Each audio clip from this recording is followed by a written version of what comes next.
അപ്പൊ ഡിസ്ഗ്രാഫി എന്തായിരിക്കും? റൈറ്റിംഗ് ഡിസബിലിറ്റിനാണ്. അപ്പൊ അവര് ഇതേപോലെ തന്നെ എഴുതുമ്പോ ചില ലെറ്റേഴ്സ് മാറിപ്പോവാ, അതേപോലെ തന്നെ സ്മോൾ ലെറ്ററും ക്യാപിറ്റൽ ലെറ്ററും മിക്സ് ചെയ്ത് എഴുതുക.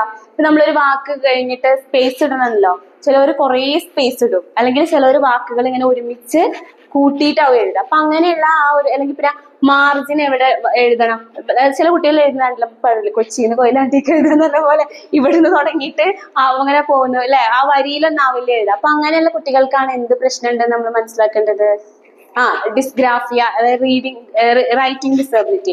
പിന്നെ വരുന്നതാണ് ഡിസ്കാൽക്കുലിയ. അതെന്തായിരിക്കും കാൽക്കുലിയ എന്ന് പറയുമ്പോ? മാത്സുമായി ബന്ധം. അപ്പൊ ഈ നമ്പേഴ്സ് എണ്ണാനുള്ള ബുദ്ധിമുട്ടുണ്ടാവും. പിന്നെ നമ്മള് അഡീഷൻ, മൾട്ടിപ്ലിക്കേഷൻ അങ്ങനെയുള്ള പ്രോബ്ലംസ് ഒക്കെ ഉണ്ടല്ലോ, അതിലുള്ള ബുദ്ധിമുട്ട്. അതുപോലെ തന്നെ അവർക്ക് ടൈം നോക്കാൻ അറിയാത്ത പ്രശ്നം ഉണ്ടാവും. അല്ലെങ്കിൽ ഡിസ്റ്റൻസ്, ഇപ്പൊ റൈറ്റ് ഏതാ ലെഫ്റ്റ് ഏതാന്ന് അറിയാത്ത പ്രശ്നങ്ങൾ, അങ്ങനത്തെയൊക്കെയാണ് ഇതിൽ പറയുന്നത് ഡിസ്കാൽക്കുലിയ എന്ന് പറയുന്നത്. പിന്നെ വരുന്നതാണ് ഡിസ്പ്രാക്സിയ എന്ന് പറയുന്നത്. കേട്ടിട്ടുണ്ടോ അങ്ങനെ ഒരു വാക്ക്? ഡിസ്പ്രാക്സിയ അതൊരു മോട്ടോർ ഡിസബിലിറ്റി. അപ്പൊ നമ്മളിപ്പോ പാന പിടിക്കുമ്പോ നമുക്ക് പിടിക്കാനുള്ള ഒരു ഇതുണ്ടല്ലോ, ആ കുട്ടികൾക്ക് അത് ശരിക്ക് മോട്ടോർ ഡിസബിലിറ്റി നമ്മൾ പറയും. അതായത് നമ്മളെ മൂവ്മെന്റിലുള്ള പ്രശ്നങ്ങൾ. അപ്പൊ നമുക്ക് നമ്മളെ മസിൽസ് ശരിയായിട്ട് ഉപയോഗിക്കാൻ പറ്റാത്ത പ്രശ്നമുള്ളതിന് നമ്മൾ ഡിസ്പ്രാക്സിയ എന്ന് പറയുന്നത്.